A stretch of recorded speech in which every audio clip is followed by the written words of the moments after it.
Hello everyone, thanks for watching. I want to teach you a principle, what would you call it? It's like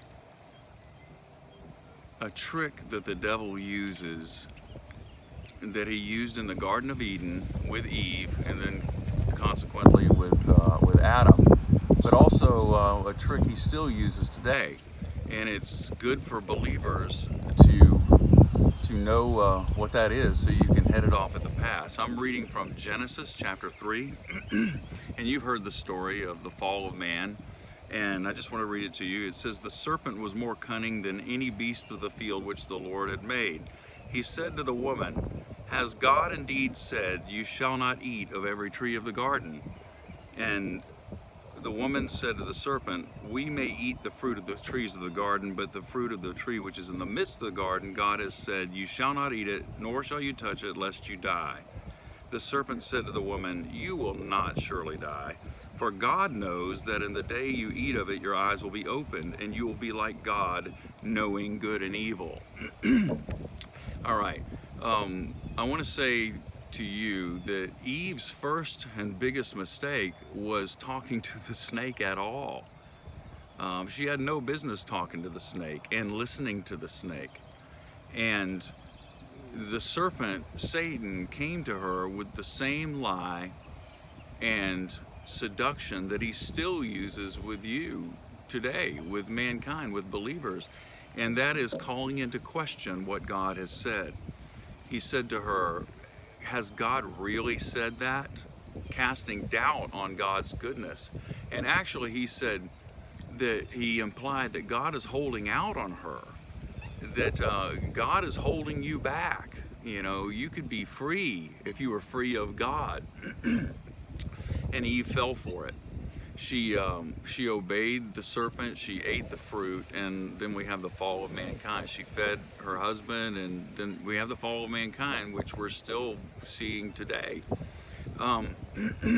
Now, the big point is that today, Satan uses that very same question with you. He comes hissing, and he comes suggesting things to you to try to get you to disconnect from God and follow his leading. He, the Bible says that God promises us, we're told, Peter tells us we have exceeding great and precious promises, that, with these promises, we partake of the divine nature and we escape the corruption that's in the world. So Satan comes and says, that's not true.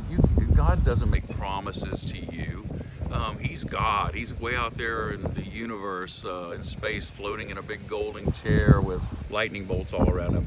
He's not personally involved with you. He doesn't care about you. Does God really care about you? I know he said, "I love you," but God doesn't keep his word. Satan still asks the same thing of you. He says, "Has God really said that?" He's saying, "Do you really believe that you're saved? Do you really believe that he'll provide all your needs?" And so Eve's big mistake was taking the time to engage in conversation with the devil.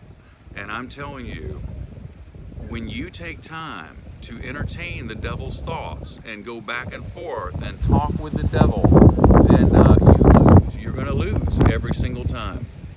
So when you hear the hiss of the snake, begin to worship God. Begin to declare the word like Jesus did in the wilderness, when he said, "It is written." It says, resist the devil and he will flee from you. He will, I promise you. So anyway, guys, I just wanted to come on here for a minute and share with you. The devil works the same way. He's not creative. He's still trying to get you to fall for the old lie. God is holding out on you, and you can find something better by obeying him or by going your own way. Thank you. Love you, and I'll talk to you